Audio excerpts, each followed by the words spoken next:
Line की शुरुआत होती है किसी शॉप से, जहाँ एक आदमी अपने हाथ में एक छोटा पिटारा लेकर एक लड़की के पास जा रहा होता है।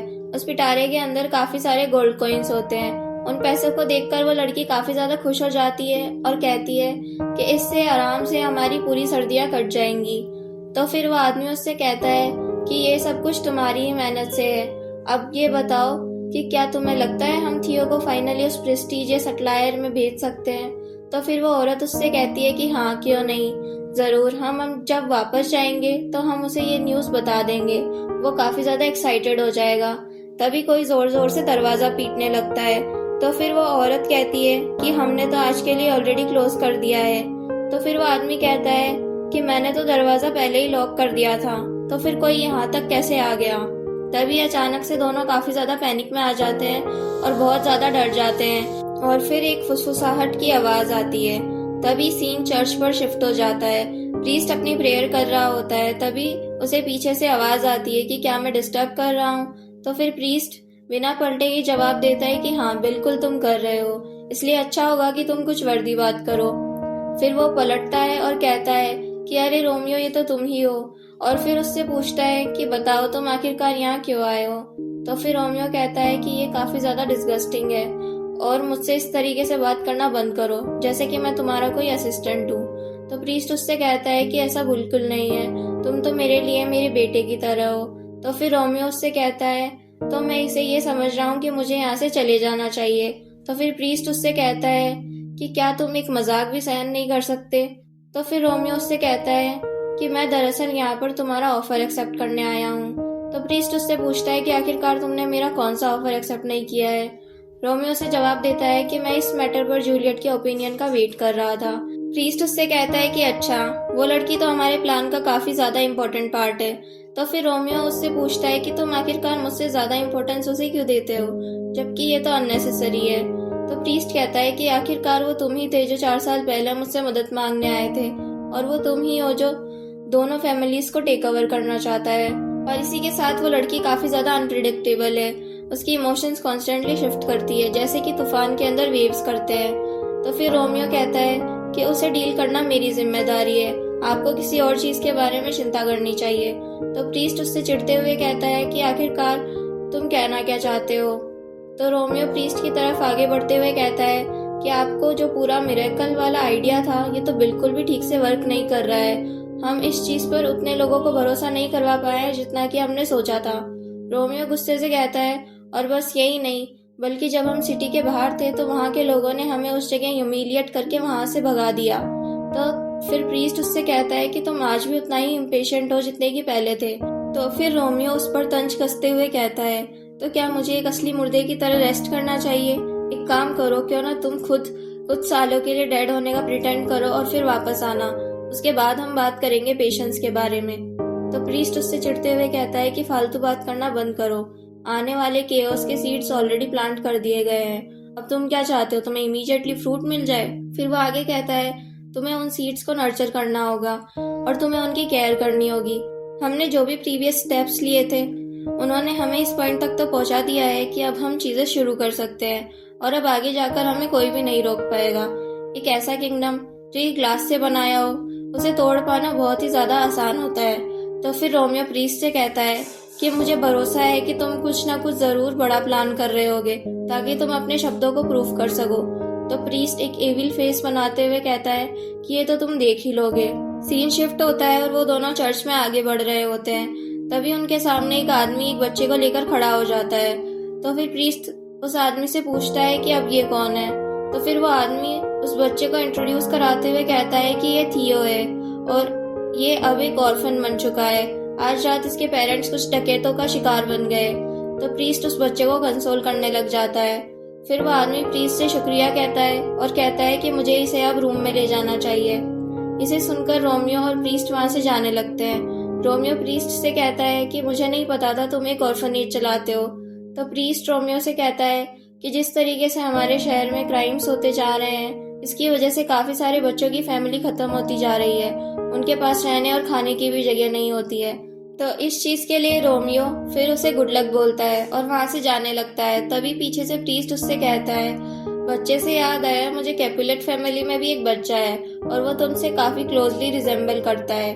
क्या ये सच है या फिर मैं बूढ़ा होता जा रहा हूँ? प्रीस्ट उससे कहता है, जैसा कि मुझे याद है जूलियट से पहले तुम उस लड़की के साथ थे, तो कहीं तुमने तो बस इतना ही कहता है कि रोमियो उस पर चिल्लाता है और कहता है कि मुझे लगता है तुम्हारे स्क्रू ढीले हो चुके हैं, तुम्हें अपने आप को चेक करवा लेना चाहिए।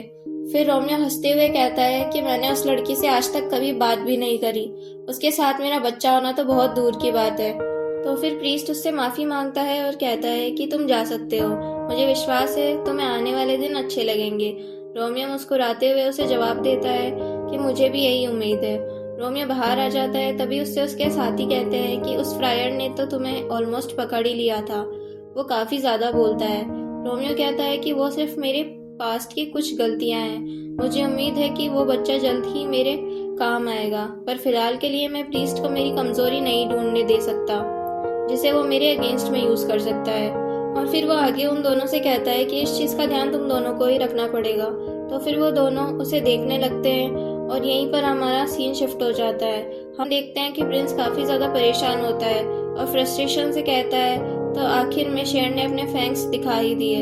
इसी के साथ हमारा एपिसोड 9 एंड हो जाता है।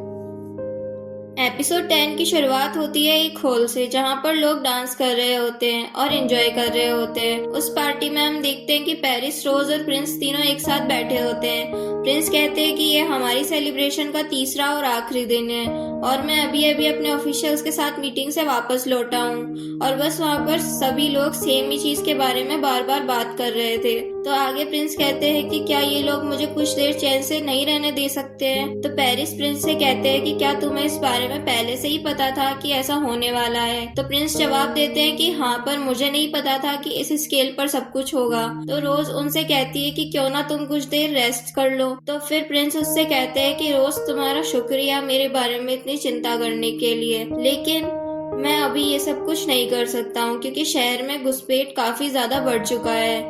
आगे वो कहते हैं कि अभी तो नोबल्स पार्टी करने में बिजी है, पर जैसे ही वो इस चीज के बारे में सुनेंगे वो प्रोटेस्ट करने लगेंगे और अपनी फैमिली और उनकी सेफ्टी की चिंता करने लगेंगे। तो पेरिस कहते हैं और फिर वो लोग तुम्हारी इररेस्पॉन्सिबिलिटी के लिए तुम्हें ब्लेम करने लगेंगे। तो प्रिंस कहते हैं कि ऐसा मत कहो, मैंने अपना बेस्ट ट्राई कर रहा हूँ। तभी अचानक से प्रिंस की नजर रोज पर पड़ जाती है। रोज काफी ज्यादा स्ट्रेस्ड लग रही होती है। पेरिस अपने मन में सोचते हैं कि आखिरकार ये काफी समय से बहुत ज्यादा डिस्ट्रैक्टेड है और बहुत परेशान भी लग रही है। फिर पेरिस अपने मन में कहते हैं कि जहाँ भी मैं खड़ा हूँ मैं वहां से इसके डर को महसूस कर सकता हूँ। इसे देखकर ऐसा लगता है कि मानो इसने किसी भूत से भी ज्यादा डरावनी चीज देख ली हो।